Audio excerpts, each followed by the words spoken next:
I mean, it's a time and a place for kids to develop, players to develop. I mean, working on new crafts, trying new different techniques. Feel like spring is really about getting better. You know, going against the guys that you only going against all until we have our first game. But I mean, it's all fun because at the same time we're getting better.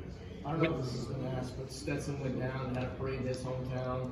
Javon Boyer was honored on Friday in Milledgeville. Have you gone back down to Peach County? Yeah, I was honored on February 17th back in my hometown, Fort Valley. I mean, they gave me the honor of like Kearis Jackson Day, and I was very grateful for that as well. So shout out to Fort Valley. Going back to the idea of spring being about learning and developing, as a guy who's been around the program for some time, what do you think you still have to learn and to develop? Yeah, I mean, it's always room for improvement. That's for any athlete. But for myself, some of my main goals are just perfecting my routes, just being accountable, being dependable, just being able to read coverages, playing in the slot, playing outside is kind of different, playing both. Just being able to learn the different things that defense is trying to do, because all it is confusion. But at the end of the day, I know what route I have, and they have to stop me. So that's how I pretty much look at it. How can I find ways to create space? What are some of your early impressions of the other receivers? Yeah, see, we had 16 early enrollees, I think, and most of them was here as we was practicing for the playoffs and things like that. So those guys pretty much know how it is at Georgia. They didn't see the team last year, how the way we practiced, and they've been a part of those practices as well. So I feel like throughout the whole winter workouts, they was actually engaged and it was working.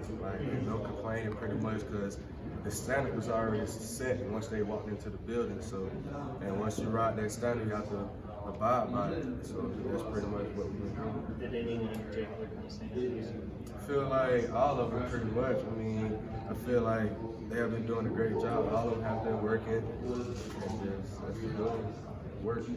Some of the guys mentioned next level. I'm pretty sure you saw the combine and just some of the numbers you guys put up. How proud is it as a team to see those guys go from what you guys know shows on their world stage, NFL stage? Right. It was exciting to see those guys go to Indy and show out. I mean, they put on the show. I mean, we won a national championship in that building. They went back in that same building and put on the show for a bigger stage.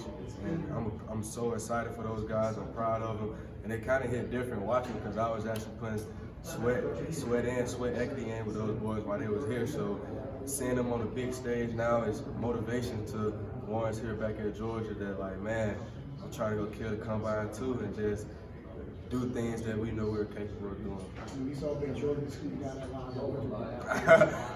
Honestly, I knew JD was going to run that fast. I mean, shoot, he does it out here at practice. I mean, people see it on tape, what he's capable of doing, and just seeing him run down that 40 yards, it was like, man.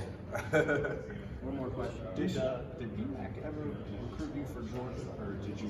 Yeah, Coach BMAC, he recruited me when he was at South Carolina. Okay, so I've kind of been knowing him. Probably like a freshman in high school when he was here. Maybe 8th grade. So you don't? I remember. So actually, I used to come with Tyreek McGee on visits, and I know that's when BMAC was here. So I done came up here. I know BMAC, but I wasn't being recruited by Georgia. So it's weird kind of seeing him. It's not weird. It's kind of it's different looking at the other side, because once you've been recruited by a coach and you didn't go to that school, but then eventually down the road, that same coach that recruited you is at the school that you at, and it's man, I get both sides of the world with the same coach. Where was he then? Was he at South Carolina? He was at South Carolina. When he recruited you. Did you? I don't remember who your finalists were. Was it tight with them? It wasn't tight with them, unfortunately, but I mean, it was in a run. Thank you, Kearis.